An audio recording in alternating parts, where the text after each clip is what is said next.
answer to our problems is growth. Growth is the answer. The question is how to promote growth.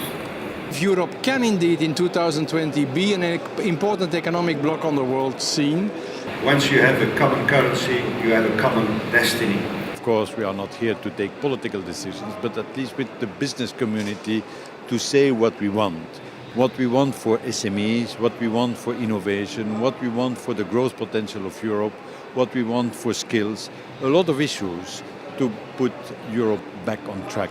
The number one objective should be to create opportunities for more things to be done collectively within Europe. Right now, it's not clear what is federated, what is done together, and what is an individual country opportunity. So I think a lot of opportunity is wasted by that confusion. Speed matters. Asia's moving very quickly. Europe cannot afford to be slow.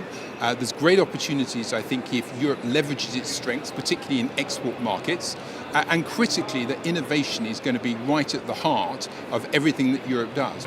The euro in itself is a sound money, good fundamentals, low inflation rate, budget deficit, of course, due to the crisis, 6%, but that's half as big as the United States and the United Kingdom.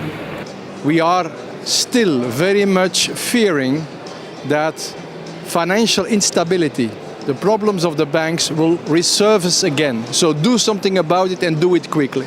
My message on the global lecture tour is really about learning from what happened inside the Lehman Brothers, and I really think it was the crime of the century, and I don't want it ever to happen again. For an economy to be solid, we have to recognize we have to make things. And there has to be, that's manufacturing.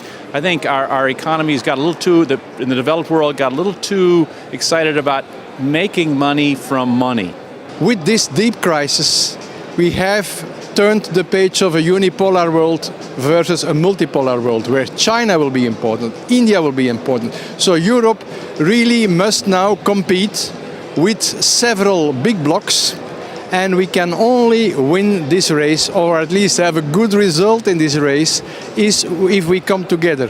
One of the agenda items on EU 2020 is around sustainability. But it was South Korea that invested the most in this area last year. And it's not just in the high-tech or new-tech areas. It's also traditional areas like agriculture. China filed more patents in EU, over 50% of all the food patents in EU.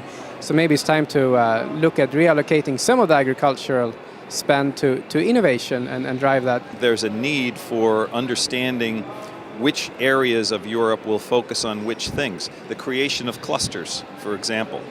And we've been saying this now for 4 years that I've been coming to the EBS. So as I said at the press conference, I think now is the time for action. The problem for the development of the SMEs is bureaucracy.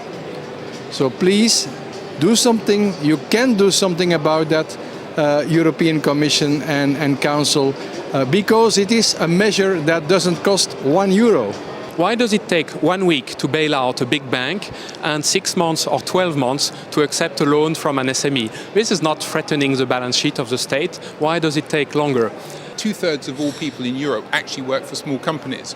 And I think that some of the things that can be done very practically, very easily in terms of reducing bureaucracy and improving credit and financing for small companies will do an amazing amount to help with employment prospects, which are going to be really critical in Europe. The use of wireless data has increased with not less than 5,000%.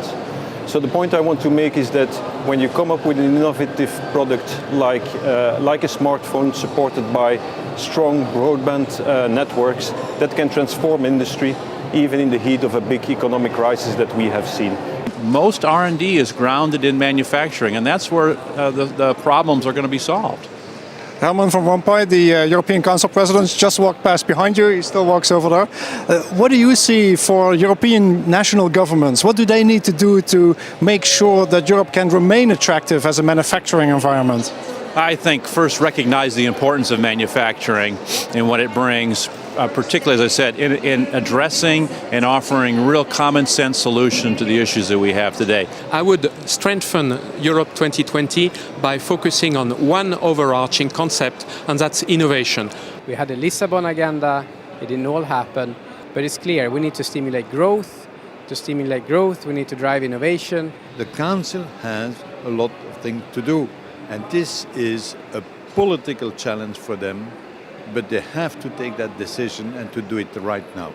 Again, the key word is confidence, because if consumers see that public deficits are declining, they are declining also their precautionary saving and stimulating growth. The European system works if the Commission is strong. So the President of the Commission, but all the Commissioners have to be strong on the issue, not to start all kinds of initiatives, but to concentrate their efforts where you create the growth potential for Europe. We need to restore our growth potential.